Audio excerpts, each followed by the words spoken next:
Hello, everybody. Well, I've got another lovely woman with me today, Cynthia James, as you can see from the bottom of her screen. Now, Cynthia lives in the USA, so we're half a world apart, very nearly. And have I got it right? You live in Denver, Colorado? Yep. Which I remember I went there many, many years ago and I fell in love at the time. And I just fell in love with the mountains as well. So I'm horrendously jealous. And Cynthia runs a podcast and she's really into women spreading their wings and finding their voices. And so we'll be talking about that as well. But first of all, I know all these things about you, Cynthia, but who is Cynthia? Who is Cynthia in her heart? Can you tell us? Mm. I I'm a seeker. I'm a spiritual being having a human experience. Yeah, I am a creative and an adventurer explorer. that feels like home to me too. Mm. So I know we're going to be touching around the being a spiritual being in incarnation, because I'm finding that I'm talking to a lot of business people about this, and they're actually getting, so that they don't crawl away and run away when you mention it, they're actually talking about it and finding their own way with it. How are you finding that in the US? I think it's a very interesting time. I think there are people who were born seekers and they're always exploring that. I Mm. think there are those that were brought up in certain religious traditions that are questioning and saying, well, is this all there is? And they're seeking. I think some people are finding it through their bodies, through Yeah. yoga and tai chi and different things like that. And then I think there are others who feel really comfortable with their traditions and they want to stay there because that feeds their soul. For me, it's all good Yeah. as long as you don't separate yourself and divide yourself from others and their choices. That is so true. And it's something that is so important. And I'm finding too that there are a lot of women who seem to be leading in this way, that we've sort of, this is a horrible generalization, but that being female, a female incarnation, seems to enable us to take on change. And we look at something, we look at, the business world, say, or the family world, family unit, or whatever it is we're looking at. And we sort of go, well, actually, do we need to do it that way anymore? And that's sort of the seeker in me. How do you feel about that? I completely agree. We have a woman vice president in the United States. We have our presidential elections are coming up next year, and we have a woman running for president. And I don't even know if she thinks she's going to even get the nomination, but she is questioning, why have we done it this way? How do, what, because this way doesn't support the people. Yeah. How do we take care of the people and the children and the planet? And I think we're seeing women do that a lot in their careers. They're walking away from high profit corporate jobs to do things that make a difference on the planet. And so I think that we were property until the early 1900s. And I think when women started going, no, I think I have a voice. No, I think I should vote. No, I think I should create. I mean, when that started happening, it's created a mushroom effect that's been going all across the country. We've seen people in all kinds of different places in the world, women stand up, you know? Yeah. And lead countries again. I mean, Yes. recently New Zealand, Finland, um, and they've led countries not in a masculine style as we had with Margaret Thatcher here in Britain years ago, Right. but they've led it with a like, excuse me, why are we doing this? There are these people who need us, the children need us. Why are we knocking our forests down? We need them. Right. And we seem to be able to do this kind of change, which I think is really interesting. I think it's interesting, but I also think it's essential. You know, it's like women are clear. We've got to do something to leave a legacy for our children. You know, we don't, you know, right now in the United States, the temperatures are out of control, over 100 degrees in a lot of places. That's not sustainable. No, We're using up our water resources. You know, we're doing all of these things. And women are like, wait a minute, what about my children and my grandchildren and my great grandchildren? You yeah, know, we don't want to leave them in dire straits. no, no. Or possibly, I mean, it's terrible. We were talking just before we started here. I've got friends in Madrid and in other parts of Spain and Portugal, and it's incredibly hot there. And we're at the moment in the UK, we're okay because the jet stream has sunk down below us, so we're just getting the northerly winds. We're not getting all the heat coming up from the south. And to be honest, Cynthia, I'm thanking the gods, Yep. because the thought of being in 30 or 40 degrees centigrade, is I can't translate that anymore, but It's okay. it's like I'm going to die if I'm in that. Yeah, and a lot of people are dying. We live in the mountains outside of Denver, so we're usually 10 to 15 degrees cooler Yeah, than what's happening in the city. And it's still warm up here. yeah, And so it's like a lot of elderly people are passing, a lot of construction and outside workers are passing away, you know, and, you know, some of the companies are like turning a blind eye. They need water. They need rest times. You know, they can't sustain being in 110, 115 degrees, you know, over a long period of time and live. And so I think what's happening is that it's a call for humanity. It's like, yes, you want to make money. Yes, we're a capitalist society. I get it. But without the people, how will you function? yeah. You don't have a society to be capitalist in, and you just they won't be there.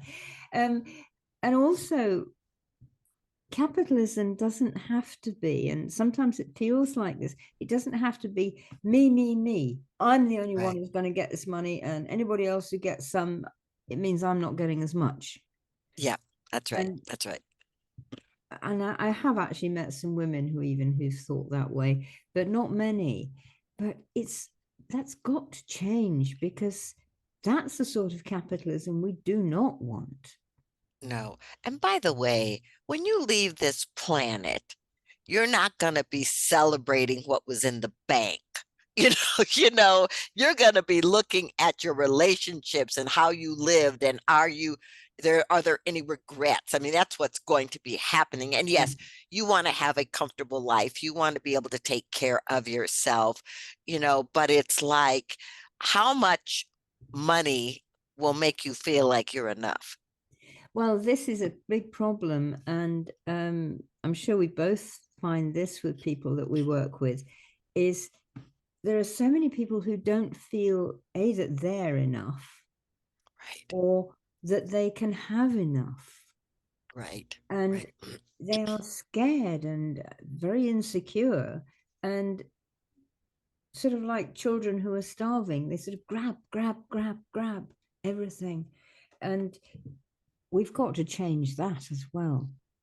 Well, yeah, and trying to conquer new worlds. You know, we're gonna go into, you know, private companies gonna go into space. We're gonna go under the ocean. We're gonna we're gonna go to Mars. We're gonna do all of this stuff, but we're not taking care of where we are, you know, and I'm always fascinated. It's like, excuse me. Will that make you feel like you're enough? Will that make you feel like you're successful and important? How about honoring where we are, loving each other, caring for each other, you know, because right in this moment, living on this planet is what we've got. Yes, it is. And also, there's the thought of, if you're still into that mindset of more me, more me kind of thing, are you going to transport that so Mars gets it? The planet? So you end up with a completely wrecked society there, as Mm, we have here. I mean, that seems awfully silly. And there's a book a few years ago came out, There Is No Planet B.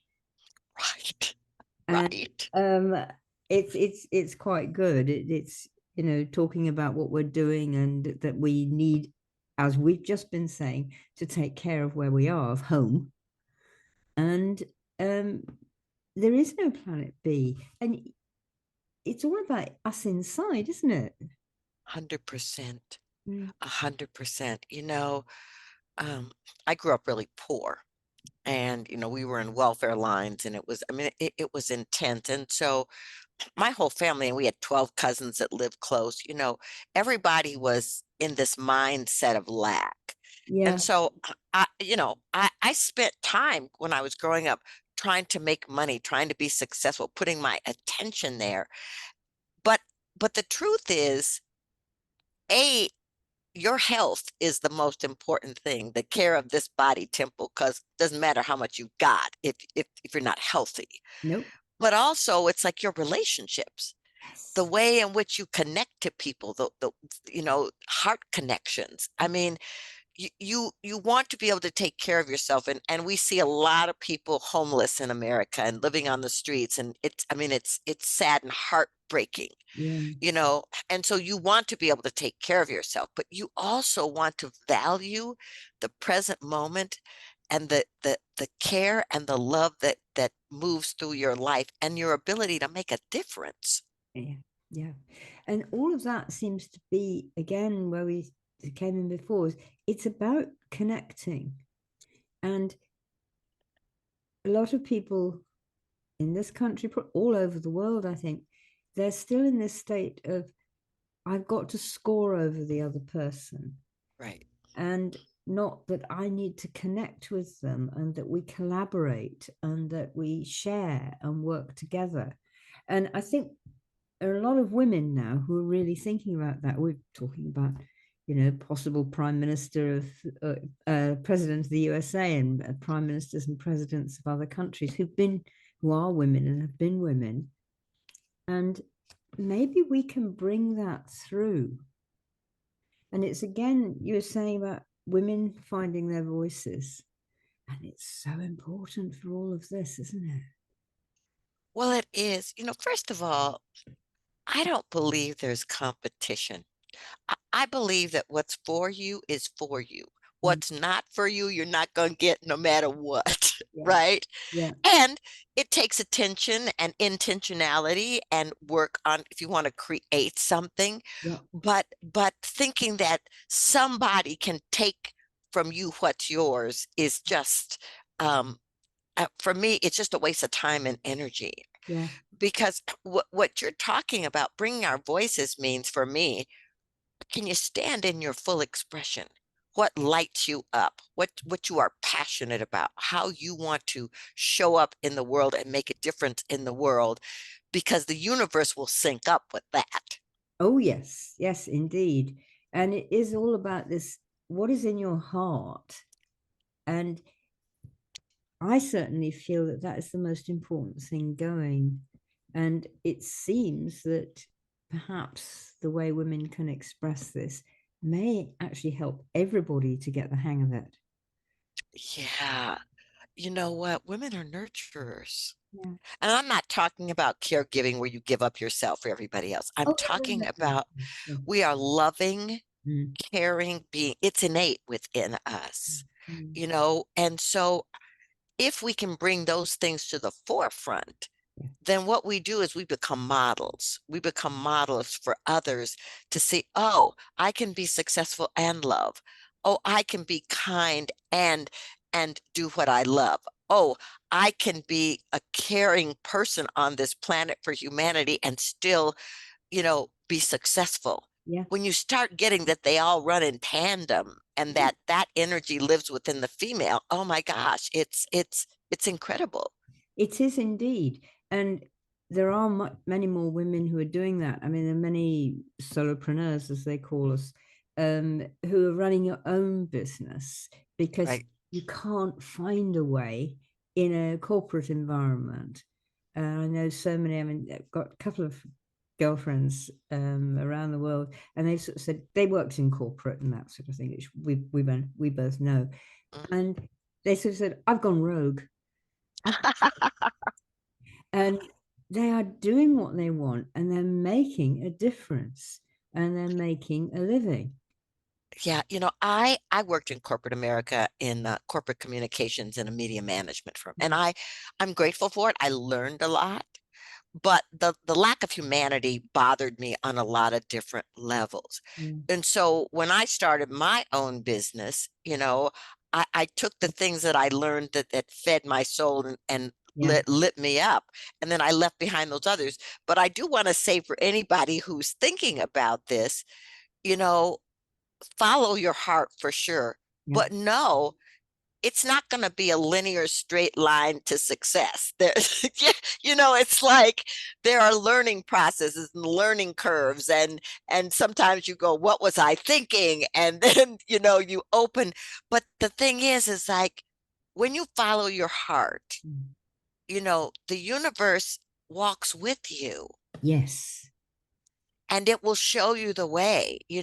And I went to a global leadership school for a year Mm. because I had worked for other people. I had helped them build their kingdoms, but I didn't know how to build mine, and I Yeah. didn't know what I didn't know. So I went into those classes, and I cried through some of it because I was like, oh, this is really hard.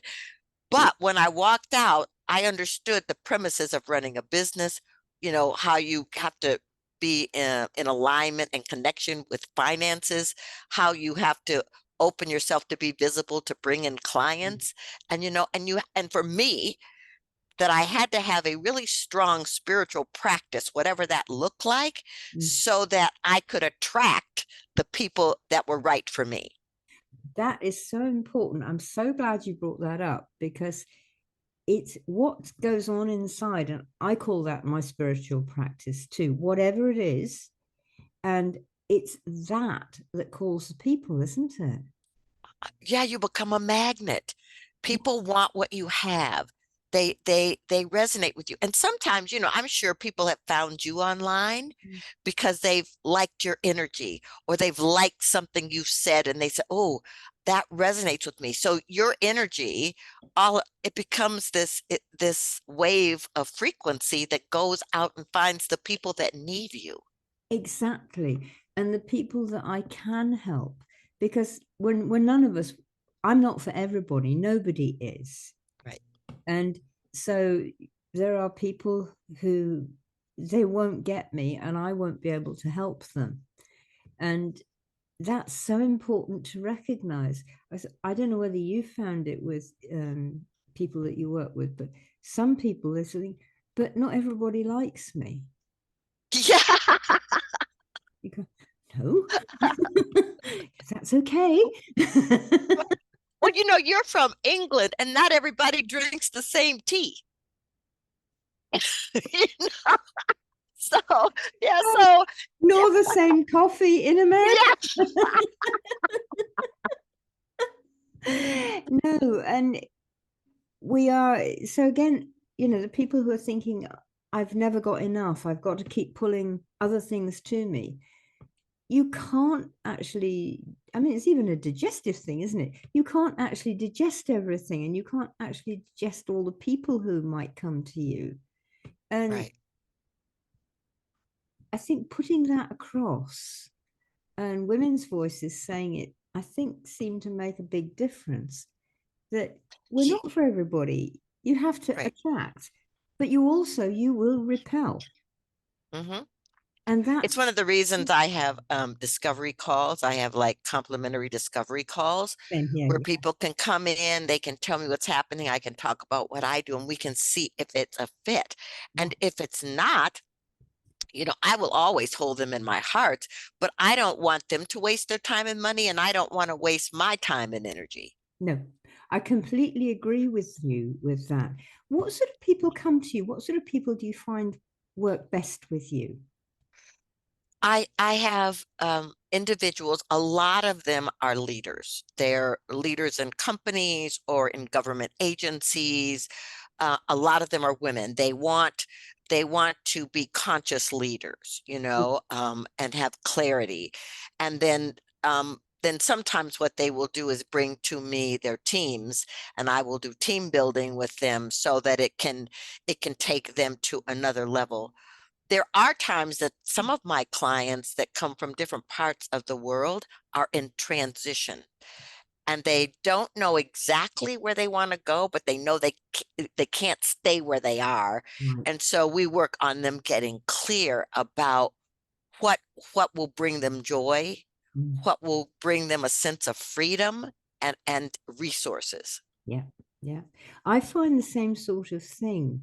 And it's this conscious leadership, isn't it? It's Right, being right. conscious, being aware, and being connected so that your empathy works. You can feel what's going on in a room or in a company, or maybe even before you even walk in the door of a company.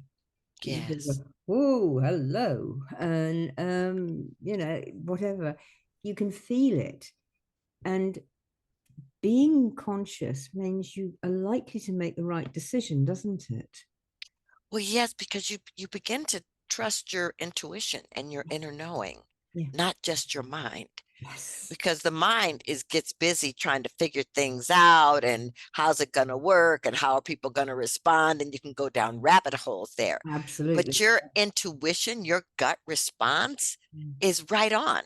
I mean, it knows what's right for you and what will benefit others through you. Yeah.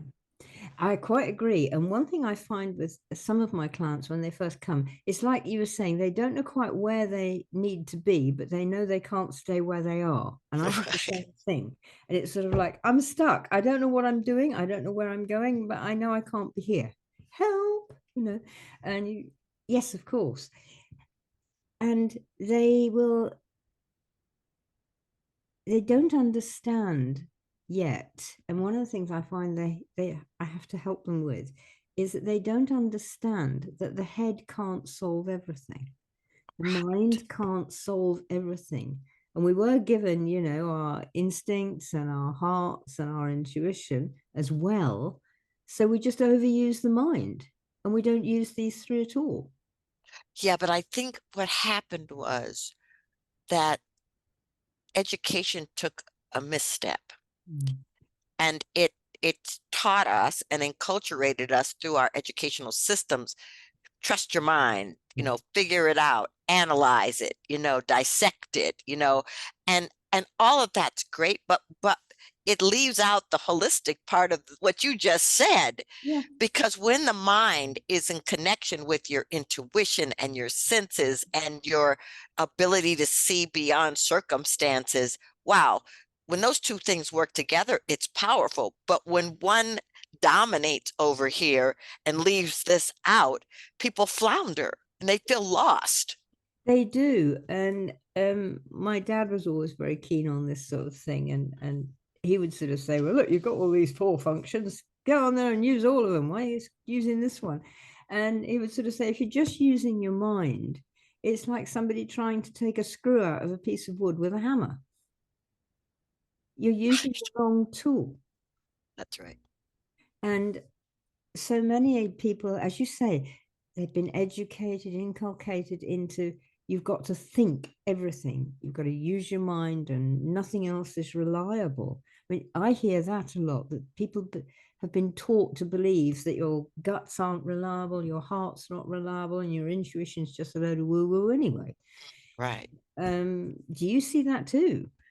I do. It's one of the reason I take people on pilgrimages. I take people on pilgrimages around the world, and I invite them to to step away from the norm Mm. and to step into energy fields and frequencies where there's so much knowledge, so many gifts, so much history, Yeah. where they can open up to activating their imagination and open up to activating their intuition and their eyesight, their inner eyesight. Yes. And so it's a really great thing, because when you're away from being in front of the computer all the time and, and running around and doing all this stuff, and you just get, and I take small groups, there's no more than 20 ever. Yeah. And we bond as a family and we connect. And so it's incredible. So whether it's, Egypt or Peru or France or wherever we're going, it's like I invite people, come on this trip if you want to do a spiritual practice and you want to open your intuitive knowing. Yeah, yeah. I've done some not as large as you. I normally only have 8 or 10 people at the most. I do a similar sort of thing, and I have done it in France because I know parts of France very well, and I do it a lot in Britain because, as you say, there are so many things, and you say, "Come on, we're going up this hill. Now you see what's up there. We're going down this valley." And you see what's up there and the changes that happen to people. Don't you see that as well? Yeah, because, really, we are a part of nature. And when you start connecting with how we feed nature and nature feeds us, then you start to see and hear things. Like I said, we live in the mountains, so Yeah. we're surrounded by trees and wildlife. And when I moved here, we moved here from Los Angeles, Right. which is noisy. Yeah. And I was like, wow, it's so quiet here. But all of a sudden, I'm hearing different bird sounds. I'm seeing elk and deer and coyotes. I'm seeing all of this. And I'm thinking, wow, if I had not moved here and become conscious, I would have missed it, Yeah. because I would have been in my little bubble, in that little container called make a living. Yeah. And so, yeah, I think when you were on my podcast, we talked about you sending people out into nature and having them connect. Yes. Yeah. Yeah. I do. And I was just, I'm very lucky. I similarly in a way to you, but I don't have any mountains. I live in the middle of nowhere. I'm a quarter of a mile from a single track road. If Wow. you meet somebody, you have to back. One of you does. Because there's big hedges you can't get past. So your whole mode of thought and driving is even different. But Yes. my nearest neighbor is a quarter of a mile away. So this morning I was standing at my bedroom window, sort of putting my clothes out, putting clothes on, and I saw this movement across the lane, across my garden, across the lane. It was a hare. And so it comes along, and I couldn't see it at first because it was in the grass. What's you fox, you rabbit, you what? Oh, it's a hare. Great big long ears, what you call a jackrabbit, I think. Yes. And that was just like sitting in there in the morning, and they come around. There's a fox who comes through the garden and all this sort of thing. And I wish everybody could have that. Yes. Because it's that connection again. This is life which is going on alongside of me. Yeah. We had something happen the other day that was heartbreaking and inspiring at the same time. I was in the kitchen with my family, and we heard this bang. Mm. And I turned around and I said, oh no, I think a bird flew into our window, right? So we looked out the window. Sure enough, it was laying on the deck. Mm. And at first, we thought it was going to rally because it started to move, right? And so everybody, all the entire family was sending blessings to this bird, right? That it would get up and fly, and it didn't. It passed away. So what we did was we picked up the bird, we did a blessing, and we gave it a funeral because we wanted it to know that we cared for it. And my kids were like, oh, we're gonna bless it. They live in Los Angeles, so they were like, we're gonna bless it. I was like, yep, we're gonna bless it.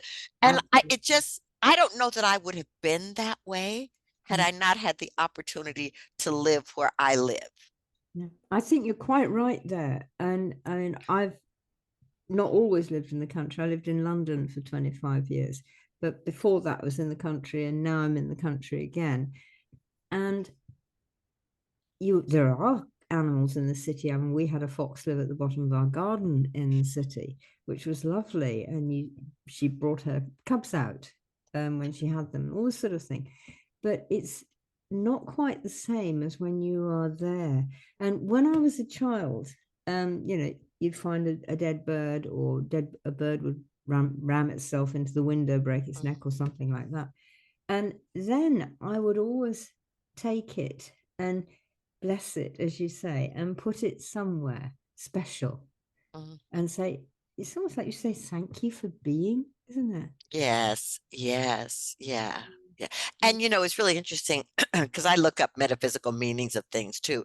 And birds running into windows, sometimes are blessings. They're bringing blessings and reminding you that you're blessed. Yeah, So why not turn it around and bless them since they have brought you a blessing? absolutely. And for the old ways of Britain, I mean, that's very much part of it. If something comes to you, you bless it. And again, even with your food, I mean, Mm. we weren't we weren't Christian or anything in the household or anything like that, but we'd sort of sit down to a meal, and mum or dad would sort of say, "Thanks for the food," Yes. and Yeah, I it don't was think it's just that. about religion at No, all. I think it's about honoring the earth that grew it and the hands that picked it and the love that went into the cooking of it. Yeah. yeah, exactly, all of that thing, and it was noticing and remembering it. You hadn't just grabbed this packet out of the freezer and stuck it in the microwave. Right. Um, and I mean, even if you do that, it's still been made by somebody and it's still been grown and that kind of thing. But it was much more intentional, and that you've used that word before. Can you tell us a little bit more about what you mean by intentional?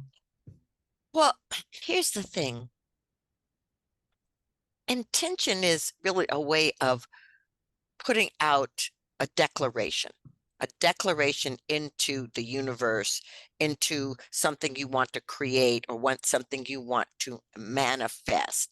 One of the things about us when you bless food, right, is that you are intending that that food blesses you and blesses your body temple. Yeah. And so I think it's the same, like, if you're in a transition, my intention is to be of service in this way. Yeah. And then that energy carries its own frequency out into the universe and then finds itself. So for me, it's like before I do anything, I ask myself, what's my intention? What's my motivation here? What do I want to create? And then I can do other steps. But knowing that, makes it really powerful. I will tell you this. I'm a singer, and um, I was I was getting ready to do a benefit concert, and I became really aware that I was getting really nervous, and I wasn't quite sure. I've been performing my whole life, but I was really getting nervous. And I'm standing behind stage, and I asked myself, what is my intention? And what came to my mind is to bring the best of me in service to that audience. Yes. And then the thought came in, then sing through your heart. Absolutely. And that just rings so true and so well for me. And it makes me think, we were talking earlier about living and business and relationships. I, Surely we should all be doing our business through our heart.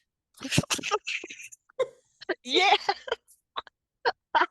what a concept. And yet, why not? Yes, yes, because, people recognize heart. They, They recognize caring and love. They recognize it. And so if you are doing business from that point of view, then people are drawn because they instinctively know they'll be cared for, whatever your product is. Yeah. Yeah. And that you are giving of your best, your product is giving of your best insofar as you possibly can, and that you won't be messed with. If something goes wrong, you won't be dumped and left. Right. Whatever it is, it's your washing machine's gone wrong or something. And some firms, buy a new one, lady, you know. Right. That's right. And other firms, it's sort of like, yeah, well, I'll send a man out. I'm afraid we can't come until tomorrow, but he'll come and he'll bring you a new thingamajig and you'll put the thingamajig in and it'll all be fine. That's right. That's right. And I love doing business with companies that still have people that answer the phone. oh, absolutely. Because it's like, oh, a voice, There's a someone real that can person. hear me. And My God, I'm going to faint. I'm talking to a person on the phone. exactly. Well, and I can't tell you how often I'll get an email Mm. and I'll respond to the email, and the person will go, "Thank you so much for getting back to me," or "Thank you so much for getting back to me so quickly." And what I started to notice is some people don't respond, At some all. people take a long time, and it makes people feel like they don't matter. Oh, yes, exactly. And that's such a big thing too. When I was training with the psychotherapy, one of our tutors had this lovely thing. We have had a phrase. I don't think it's done much now, but it used to be a phrase that a teacher would say about a child, 50 years ago. So, and it'd be, that child needs a damn good talking to.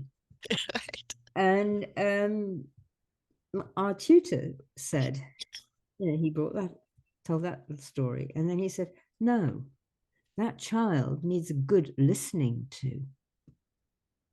And Yes. when you feel you don't matter, nobody's hearing you, nobody's Right. seeing you, and you just, Right. part of you sort of does this and crawls into your shell. And if you're a bit more feisty, the other part of you comes out with fists going. Right. And what Well, you kind know of what's interesting? Yes. Well, you know what's interesting about that is that that's why the feminine voice is so important, because if you are in alignment with that energy that lives within you, you want to see people. Yes. You want to hear them. You want to make them know that they're special. You want to make them know that you're really present there. There's a singer from the United States whose name is Barbara Mandrell, and she was in a car accident and almost died. And um, and there were many reports that she had had a transformative experience. And I happened to be at a gathering, and she was there. And my friend said, "Oh, would you like to meet her?" And I was like, "Yeah." So I went over and I had the most extraordinary experience. The woman introduced me and she looked at me and she said, "Hello, how are you?" And all of a sudden, I was very clear that it was this. We were connected. She was only with me. She wasn't interested what was happening in the room. Now, this was no longer than a minute, Yeah. but in that minute, it was clear that she was wanting to be present. I said to her, "I'm so glad to see you." Mm. And she said, "I am so glad to be seen and to be able to be present." I mean, that's unforgettable, isn't it? It is. And that's what we all need to do. I've watched the Dalai Lama do that in different places where Oh, he's yeah. so present with people. It's like if we can be present with ourselves Mhm. and we can be present with others, then I think the need for division and fighting starts to diminish. Yes, I agree. Mm. And that's one of the things that, yeah, I've got like the 7 skills that I teach clients when they come to me and say, you're going to need these, and then we'll see where we go after that. And one of them is that being present, and not just with people, but are you present? You go into your garden. Are you actually present with your garden for a moment? Yes. And you've got a cat or a dog who lives with you, and the cat comes up and how they do, and you are present with that cat. And so many people are not. It's oh, not now. Right. And I mean, all animals have emotions. All animals can Yes. feel. And we know now from that lovely German bloke's work with trees feel, plants feel. And so we're just brushing them off. Yes. Listen, in Damenher, Italy, which is a spiritual community in Italy, they have been doing research with plants for, I don't know, decades. Mm. And they have machines that you can take out into the woods and attach to the trees and listen to them do the music. And so the first time I saw that, I thought, well, if they can play music, then they communicate. And if they communicate, they hear us. So how are we treating the trees? And how open are we to receiving the gifts that they're giving us? Absolutely. And there's a lot of research coming out now. It's been going on for a long time, but coming out that there'll be like a grandmother tree, say in an orchard or a wood, and younger trees, and maybe some aren't doing so well. And then the tree, and this has been scientifically proven, the tree feeds those younger trees that aren't doing well with some of her food. Yes. And Yes. it's just like, why aren't we listening to this? Well, because we don't understand what they understand. No. They understand interconnectivity, that we're all connected and interconnected. It's not just me over here and you over here and silo over here. No. What happens to one happens to all, and the trees understand that. Yes. Yes. This is, I mean, I was brought up to think that because my uncle was a woodsman who started to, well, he talked about this, he knew about this kind of thing because people did back in those days. And now I'm seeing it coming out. And it's one thing that's actually surprising to me is that it used to be just women who would say this and the men would like poo-poo it. But now there are more men who've listened to us women and are Yes. saying, yes, we can see it now. Yeah, it's so amazing. And I'm so grateful. And I'm so grateful. You know, earlier we talked about spiritual practice. And so I've been meditating for like 40 years and stuff. But one of the things about the spiritual practice and going in is that you begin to understand more deeply about this connection. Yes. You know, I mean, how is it that you and I, until a couple of weeks ago, had never met, didn't even know each other existed? Yeah. And then we could get on a call and all of a sudden find all this commonality, Yeah. and I think if people could really open to meeting people, Yes. connecting with people in other cultures, we Yes. would make major shifts. I totally agree with you. And it's all about this being open. And something I find again with my clients is this vulnerability. Now, Yes. in I'm able to be open and vulnerable with people and says, I don't understand this. I don't know what this is. Tell me about it. And I Yeah. can be in that place. But so many of my clients, they feel if they do that, something awful will happen. Yeah. Well, And because you know what? They don't understand that vulnerability is a gift. no, and they've been taught again that this could be another education thing problem, that well, if you're vulnerable, people will hurt you or Right. damage you in some way. And yet so often they don't. I mean, there's a very, very small thing. If I screw something up and oh, I'm late for a call with you or something like that. And it's sort of, oh, Sen, it was, sorry about this. I'm so sorry. Such and such happened. I completely forgot. And as soon as I open up and say that, you're there, yeah, I know, life happens. It's that like that. And it just smooths everything immediately. Whereas if I came in with a bundle of prefabricated excuses, you'd be like, Right, right, right. You know, it's so interesting. The greatest relationships are when people can see each other, Yes. all aspects of themselves. That requires vulnerability. Yeah. That requires being your best self and your most interesting self. Yeah. Which is actually back again to actually living from your heart, because your heart is interesting and it's Yes. interested in Yes. everything. And it will be your best self. And living from your heart means you can actually open up to that. Yeah. Yeah. Oh, what a place we've been. All around the world. And we've come back here to the heart, which I think Yes. is so beautiful. I think it's something that is so important for everybody. So, as a sort of last word, what would you like to give to everybody today? I would like to tell you that you're magnificent, that you are a unique expression. Nobody else like you on the planet. Therefore, nobody else can do what you came to do. There would be a hole if you weren't present in this moment. And so, dare to shine, dare to stand up and be who you came here to be. It matters. And those people that cannot understand it, they can move to the side because others that can will come in.